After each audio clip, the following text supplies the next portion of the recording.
Let me share with you something that I see in the youth group, but I also see in the church at large, individual congregations.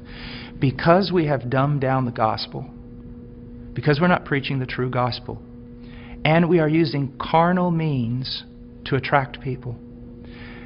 If you use carnal means to attract men, you're going to attract carnal men. And you're going to have to keep using greater carnal means to keep them in the church. So what has happened is this.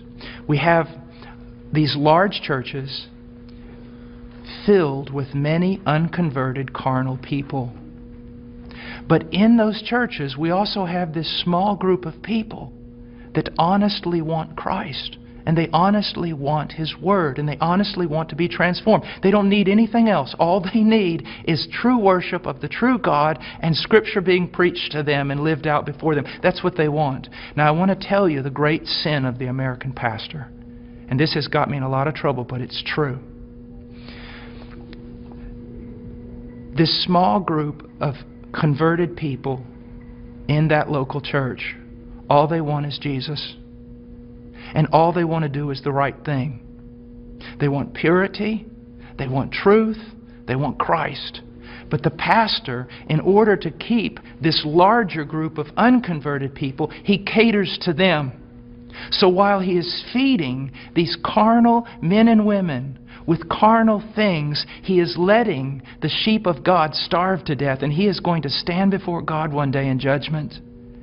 Listen, brother, if my wife was going grocery shopping, and when she was going out to her car, some men assailed her, attacked her brutally, and you walked by, and you did not want to get involved because you didn't want to cause trouble, you didn't want to put yourself in harm's way, you just wanted everything to go smooth.